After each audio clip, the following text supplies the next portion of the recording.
welcome to our session today. Today's topic is about the optimism imperative, or starting with what's right as opposed to what's wrong. And I cannot think of a better guest today than Jim Harter. He is the chief scientist for workplace management and well-being practices at Gallup.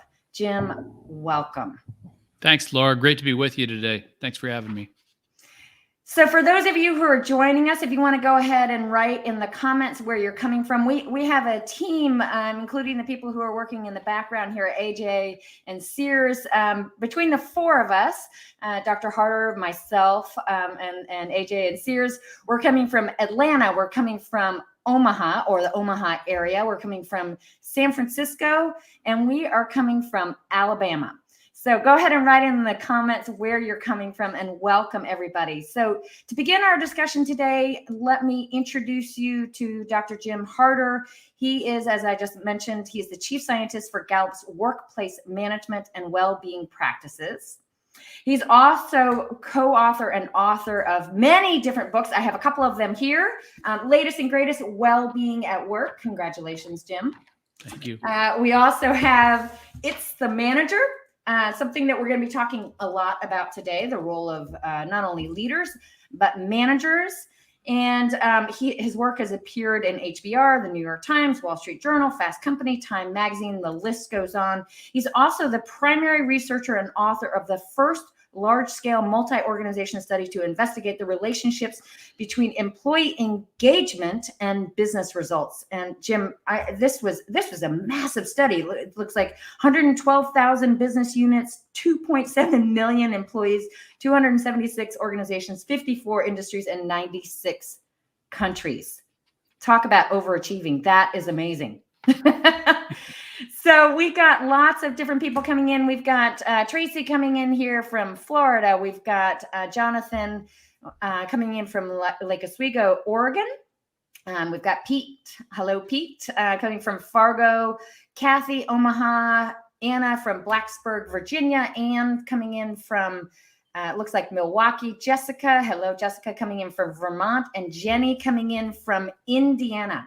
So welcome, everyone. And I'll be asking Jim a lot of questions as we go through this, as we dive into this topic of starting with what's right, or the optimism imperative.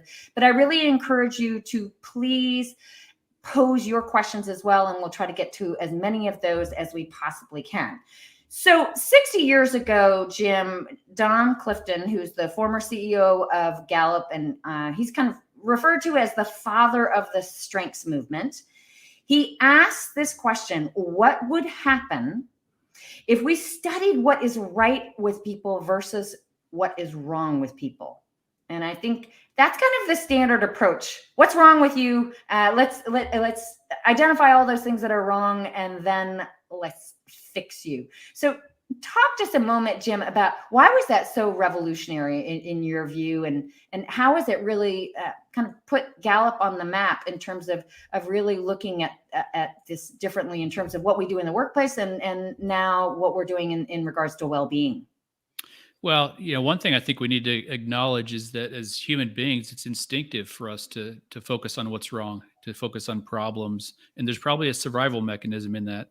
But the whole history, or most of the history of psychology, was about studying what's wrong. And that has a really important role. I don't want to diminish that at all.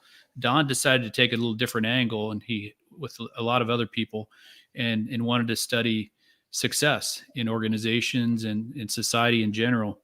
And I think when we kind of decide what we want to study, whether we study both or study a focus on success, we need to kind of think about what's kind of instinctive in us that we can leverage, and what are competencies that we can improve on, and to kind of separate out the changeable from the less changeable aspects of human nature, I think is really important, particularly in thinking about what our starting point should be in business and in our practices in organizations. And even in education, I mean, I know, I'm a former teacher, and the tendency for teachers is to really identify those weaknesses in students and identify the areas that they're having a hard time in. They bring their report card home, and the first thing that parents do is, what's that C here that you've got in math, overlooking the A that they might have gotten in English, for example. I'm kind of going straight to the weaknesses. But even in education, I know that Gallup and other organizations have been looking at the power of starting with what's right. We sure have. And, there's really kind of a long history of even philosophers thinking about strengths. I think what Gallup has done and what Don led was the operationalization of strengths, so that we could put some measurement behind it and make it actionable inside organizations. If you look at the work of Aristotle, you work more recently, Abraham Maslow. If you look at the work of Peter Drucker, heavy emphasis on, and from their own observations in organizations, that you go a long ways. You go even further if you start by understanding what's right, and you leverage the strengths that are inside of people to reach the competencies and the outcomes you're trying to get to. It's much more efficient. So that's really the key is researching, and then how do you actually operationalize that? I think that's well put, and something that we're going to be looking into a lot, not just the research, but how does that actually manifest in both management as well as well-being? And then something that we're going to be looking at even more is mental health.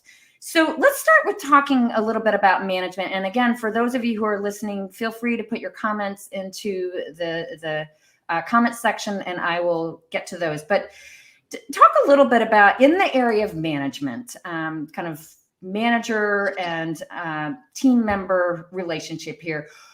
What do you think is wrong with this starting with what's wrong approach and kind of overlooking the start with what's right approach? Well, even though it is more instinctual for us as human beings to notice what's wrong, how we absorb information isn't quite like a robot. In other words, we have trust that we have to build with other people, and it's very difficult to build trust if we start off by always pointing out what's wrong. People take it personally. So to focus on how you build trust through the positive contributions of somebody first. Just to give you an example, Laura, of a study we did. We studied people who are highly engaged at work, and we did a day reconstruction study of how they experienced their days. And you might think, well, we ought to at least balance out strengths with weaknesses. So we asked people how much time they spent working on what's wrong, working on fixing weaknesses, and doing what they don't do too well, and how much time they spent doing what they do well. The ratio for an engaged person is 4-to-1 using their strengths versus doing what they don't do well. And an actively disengaged person, these are people who are really working against the goals of the organization. It's 1-to-1, it's balance. So we really have to be conscientious about the fact that starting with the strengths-based approach will get us to fixing things faster than just starting with the weaknesses. So it's good for the people, and it's also good for the team, and really good, ultimately good for the organization. And it's interesting. I think a lot of times we think about, a manager might think about balancing. Okay, I give them one thing that they need to work on, and then I compliment them or I highlight something that they're doing well. But what you're saying is that actually it needs to be 4-to-1. 4 good things that they're doing well, 4 ways that they can leverage their strengths to every one weakness that they're trying to correct. And to start off by knowing what's innate in each person so that you can leverage who they are. We're all different. I think one of the assumptions with a weakness kind of approach is that we all are motivated in similar ways, and we're not. We all have different strengths. And so Don spent a lot of time, the rest of us, to try to build on top of it, to operationalize that measurement so we can quickly give people a read on and some language around who they are and who the people around them are, so they can more quickly have the right kind of conversation. So they're not like awkward conversations, where it's just easier to try to fix what's wrong. But fixing what's wrong can happen more efficiently if we identify what's unique in each person. And that also relates to the field of education, which we can apply in the workplace, as well as the idea of neurodiversity, and that we all have different intelligence strengths. And we've kind of classically focused just on the kind of mathematical, logical, and analytical types of intelligences, when in fact there are all of these other ways of being intelligent in terms of interpersonal, intrapersonal, musical, artistic, environmental, spatial. So we can apply that in the workplace as well, where a manager is looking beyond just a few ways to be a high performer and looking at all those other ways to really leverage the neurodiversity that's represented within their team. Yeah, So, it certainly broadens our ability to impact a lot more people. A strengths-based approach does, and also in what the various outcomes are that they can achieve themselves. It opens the door wide open. it's interesting how that ties both to performance as well as to trust, as you talked about. And I know that the highest performing, those individuals who have a high level of trust in their manager are 12 times more likely to be highly engaged in their work. So again, kind of a soft area, perhaps, that a manager might think, I want to have a high performing team. I don't need to spend time on these things like focusing on strengths. Trust doesn't matter that much. And yet again, that really goes to show the importance of what that does for the individual, the team, as well as the organization. Yeah, and if you want to even, kind of harden that a little bit, you'd say, well, trust gets built by people knowing what's expected of them at work, knowing what their role is, something that basic that often gets overlooked, or even just having regular conversations with their manager so the manager knows what's going on in their life and in their work. And accountability.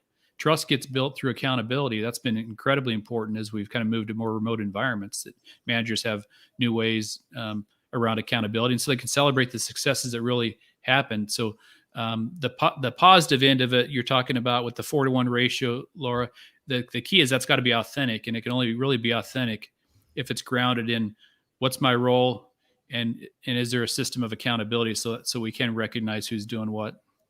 And I think then on top of that, a manager really getting to know their team members, not only for what they do, but for who they are as human beings. I think that some managers feel like that's a waste of time, or even having that once a week touch point, kind of providing that feedback, that ongoing conversation is a waste of time. We don't have time for that. We've got so much to do, but yet in the end, we know that's so important for overall performance, and it's going to save time in the end. Yeah, well, it'll save time having those because you get ahead of issues before they occur, and you'll be on top of them, and you won't be kind of trying to retreat and figure out what happened and why. And I see here Jonathan is adding in here the importance of clarity, one of the 2 C's of leadership, and just how important it is for people to just know what they need to be doing. Can you talk a little bit more about that, Jim? Yeah, only about half the people globally in workplaces clearly know what's expected of them in their role. So it's part of it's your job and how it relates to the bigger outcomes of the organization. But the other part, and it's a really important function of leadership, is to continuously communicate and to communicate clearly so that people know the direction of the organization, know how their work fits into that. And that communication then gets filtered through local managers. So, the interesting thing to me about well-being and engagement both is that what drives them is very situational, which for a leader, you might think, well, that seems like an impossible thing to fix. I've got to figure out the situation of thousands of people in my organization, or hundreds, or however big your organization is. But that's why the role of the manager and the leader, who's the manager of the managers, is so important, because they're in a position where they can get to know the situation of each person and can accommodate, get them the right resources, clarify issues, communicate changes in the organization quickly, all that. That's why those roles are so central to building the right kind of culture.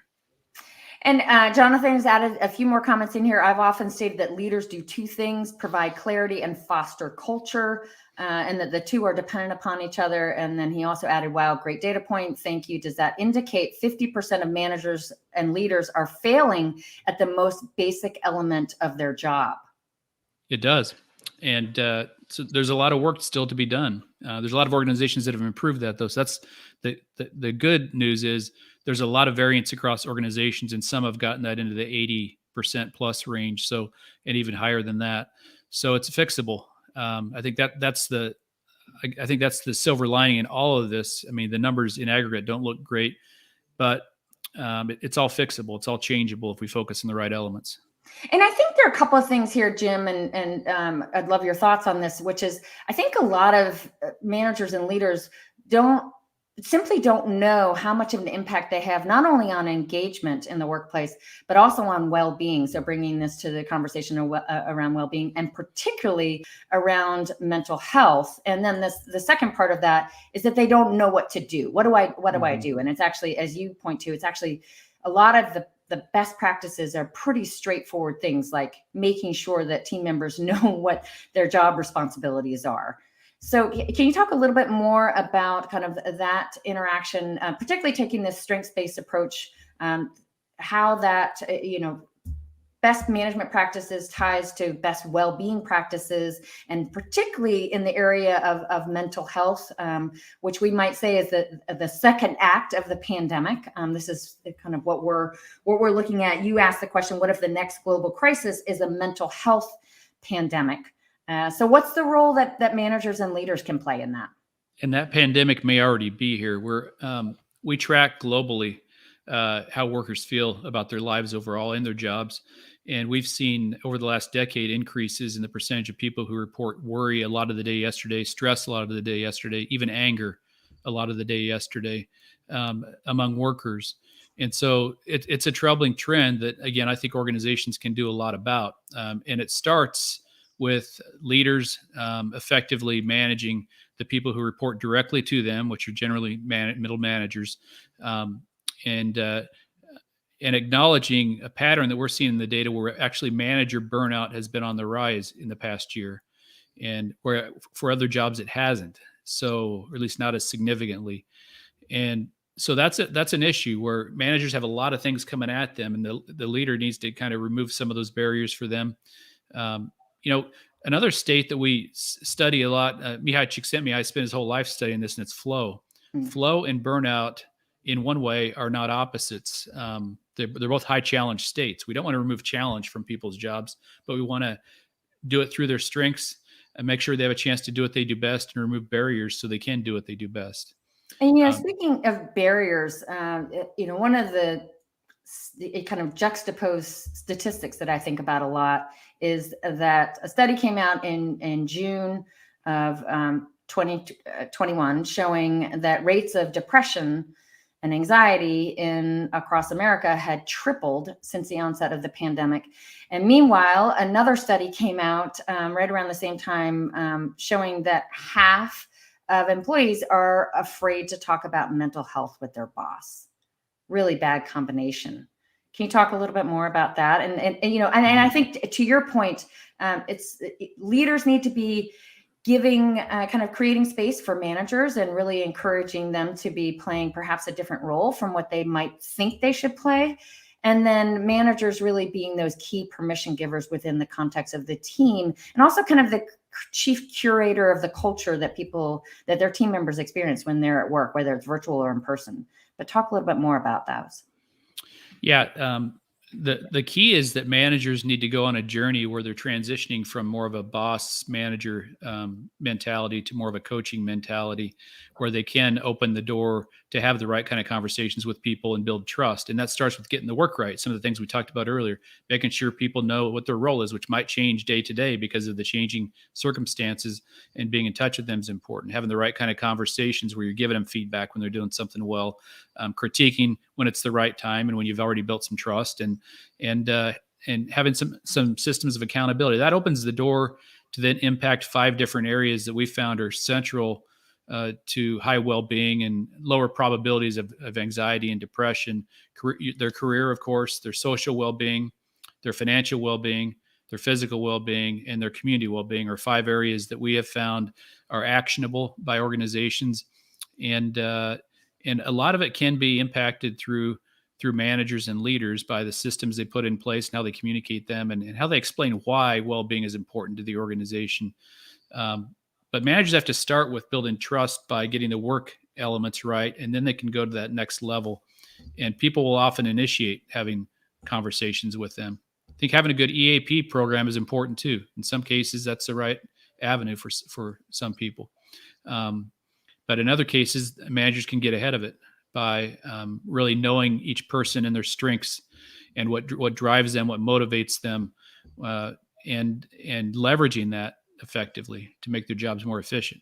So this idea of every manager can kind of get ahead of it, first by making sure that they get the work right. But I know that one of the most controversial questions is in Q12 is, do you have a best friend at work? And I know that that's one of the highest predictors of not only engagement with work, but as you talked about the importance of social well-being, and particularly now with what's happening with rates of loneliness spiking, having that safe space in the workplace, particularly within the context of the team and one's relationship with one's manager is so important. But having that best friend, and I know when I bring that up with managers in the trainings that I do with managers, a lot of times I get a lot of pushback on that. So talk a little bit about this best friend at work and why that is so important, not only for engagement with work, but also with better mental well-being. Well, one thing is we can't take the social part out of people when they come to work. And so if you don't kind of acknowledge that they can build some really strong friendships at work, they may do it anyway, and there might end up being a gripe session about you. But on the other side of it, we need to leverage what's innate in all of us, and social well-being is a critical component, really a foundational one. Career and social are very foundational. What a manager might say when they see that item is, how can I force people to be friends? And you can't. It's actually the easiest of our 12 to act on, because it's really about creating situations where people have a chance to get to know one another. And strengths plays a role in that too. It brings some language into play, so I can understand you're not like me, and that's a good thing because we can complement one another. Or you are like me in some ways I didn't really recognize before. So some language to help us get to know each other more quickly. In the psychology world, they call it interpersonal congruence. And when we build interpersonal congruence, we can get through all kinds of boundaries, whether it's different races or genders or other kind of differences that in a bad environment might separate people more than they should and lead to higher creativity and innovation inside organizations. The social part's really important. I think it's important for everybody to acknowledge that and to leverage it, because if you don't, it's probably still going to happen, and it may not be in the functional way that you want it to. Well, I know what the self-determination theory, that one of our three basic human needs is the need for relatedness, being in connection with one another. And I love this idea of interpersonal congruence and how that can actually happen through work. For example, by leveraging the StrengthsFinder assessment. A friend of mine who is a longtime manager, she had everybody on the team take the StrengthsFinder assessment, and then over the course of their team meetings, they would kick off every team meeting with one person sharing what their top strengths were, and all of the team having a conversation around that. And that to me is an example of building those social connections, and at the same time doing, really helping to build the performance of the team. You might think, Laura, of well-being as being kind of like competencies, that we can aim our strengths at competencies inside the organization, and well-being elements are sort of like that, where depending on your strengths, you can more efficiently get to all 5 of those well-being elements that we're talking about. That's great. So we've got some comments that have come in here. Sally, this reminds me of the Jim Collins idea in Good to Great of getting the right people in the right seat on the right bus. And I would add, and also helping all of them to start with what's right. Betsy Warner, who happens to be my mom, she asked if you can say some more about flow. You bet. Our team had a chance to meet with Mihai Csikszentmihalyi. He just passed away this past year, unfortunately, but he had a huge impact on the field by studying these flow states, which are really about being so absorbed in your work that time passes quickly. And generally what goes into it, and he's talking to us about this, and we've read all of his work too, but a flow state involves that level of absorption, but also a state where you are using your strengths, where it feels more natural, and also where you have a challenge you're trying to solve for. So again, flow doesn't mean we're taking challenge away from people. And I think when we think about a strengths-based approach, we're not saying that at all. You're actually aiming at the challenge more effectively, because you're using what's naturally you and leveraging what's naturally in other people to address that challenge. If we start with a weakness mentality, we're more likely to build barriers in that challenge state where it just gets frustrating. Because we don't have any positive reinforcement. It doesn't feel natural to us. We're trying to do something that we may not be naturally good at. And so that's where burnout can start. High challenge and a lot of barriers. Like I feel like I'm treated unfairly. I feel like my workload isn't right, which isn't just about hours worked. It's about how the work feels too, is a big part of it. And Jim, I think if I can add in here really quickly, one of the things that I unfortunately see over and over again, I'm sure you see this as well, is that companies have these good intentions around better well-being for their employees, for their workforce, particularly now around mental health and emotional well-being. So they create all these programs such as EAP and or employee assistance programs. But meanwhile, the culture and kind of way of doing work is exactly the opposite. So we have a mismatch between the two. So if you want to speak to that briefly, and then I also wanted to add, we've got a couple of comments that come in here. I just want to make sure that I share these. Bob Bates shared, leaders during the pandemic have been under more stress than I've seen before. My clients needed to pivot their team's way of working quickly and massively and deal with entire new range of mental health issues while having to deal with their own personal challenges with the pandemic. Men in particular are quite adverse to talk about mental health issues, so the stress was compounded further. So if we could speak to that, and also a little bit on the mismatch issue. Yeah, well, on the mismatch issue, I think it's important for all of us not to just assume that policies, programs, and perks are going to solve all the issues. They're important. I'm not saying that they're unimportant. They're very important for support, but building a well-being culture that we'd call a net thriving culture is really led by leaders and managers and what they do every day. Not only how they direct people to the right resources, but also how they live their lives individually. Are they improving their own well-being? It's more likely to cascade. Are they creating situations where peers have a chance to have the right kind of discussions and share ideas with one another? And are they really working hard to understand each person's situation so they can direct them in the right way, in a way that's comfortable for them and not awkward? So I think it's important to separate out culture from, and when you do that, you can bring them back together, and you've got all the policies, programs, and perks as support. But those will not create a culture necessarily, just like you said, Laura. They're not going to define your culture. Yeah, I often describe culture as the water that we swim in, and we don't necessarily see it, and yet it kind of shapes our experiences, our behaviors in ways that we might not ever imagine. And so there's a lot of different pieces that go into addressing that. But again, a manager really has an outsized influence on the culture that their team members experience. So we are, believe it or not, coming to the end of our time here. And I just was wondering if you could, based on our conversation today about this whole idea of starting with what's right as opposed to what's wrong, how that applies to not only management, but well-being, specifically mental well-being and mental health, and then the role that both leaders and managers play in that. What are your top 3 takeaways for our listeners here? Well, the first, I think, is to get the foundation right, to start with the strengths of each person. If you know what's innately right with each person and what their tendencies are, you can leverage that to reach all kinds of outcomes that you want to reach. Then I think to build trust through work practices, through clear expectations, meaningful conversations, and accountability is really important. You can get to well-being faster if you start with the work issues and build some trust in the people around you, because that's what people want when they come to work. They want to work. They want to get some work done.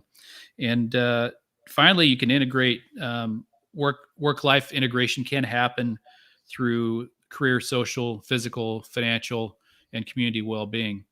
And so you can open the door for that to happen. I think also, Laura, an important thing for leaders to think about is make sure you always explain why you're working on well-being to people. Be really transparent about it. In some cases, it might be because you authentically just care about people and you want them to have good lives. But there's also some business reasons beyond that most leaders want to build a resilient workforce now that can withstand all the challenges we've been facing the past few years and during past recessions. And also you want a culture that's going to attract the best stars. Your reputation, your brand is more important than ever, because with social media now, like we're on now, it can go in and outside of organizations very quickly. So reputation is important, and the workforce wants a workplace that improves their lives. Yeah, I think that when it comes to well-being, people do not want to have to be guessing, what's going on here. Just the importance of managers and leaders always being transparent, especially during tough times, is so important, not only for the work, but also for people's well-being. Jim, how can people stay in touch with you? And I know AJ has also put that in the chat here, but go ahead and share with us how people can stay in touch with you. Yeah, you've got the LinkedIn link through the chat. So I'm on LinkedIn, and also if you go to gallup.com, GALLUP.com, you'll see an ongoing stream of research studies we conduct. We try to put them in very absorbable kind of formats, and we also have the more technical papers as well. But we're always producing new research and findings around the world, and you can always find it on Gallup.com.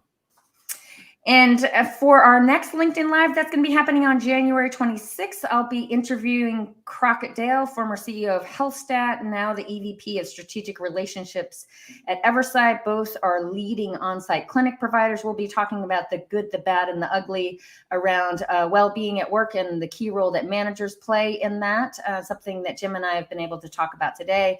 And again, reminder of Jim's books. It's the Manager, related to that idea of the key role that managers play. And in fact, Jim, I love, there was a Wall Street Journal article that came out not too long after that book came out, asking the question, are managers our last great hope in terms of saving the economy? But when it comes to saving people's well-being, they might just be. And well-being at work, something that you've referenced a number of times. There's also many, many more books that Jim has written. But you suggested in well-being at work, combining strengths and well-being at work is potentially the most transformational treatment yet in the urgent pursuit of resiliency, mental health, and ultimately net thriving. I think that that's a really powerful way for us to end our conversation. I want to say thank you so much to everybody who joined our conversation today. Dr. Jim Harter, you are amazing. Thank you so much for all the great work that you are doing. And thank you also to Gallup for the great work that you all collectively have been doing. And I also want to give a big shout out to our mutual friend, Jim, Ryan Wolf, who is the one who originally introduced us. He is the employee physical well-being lead at Gallup, and just an amazing person. So Jim, thank you so much for being our guest today. Thank you to our guests. Happy holidays to everyone. And we will see you in January. Take care. Thanks, Laura. Bye-bye. Thank you.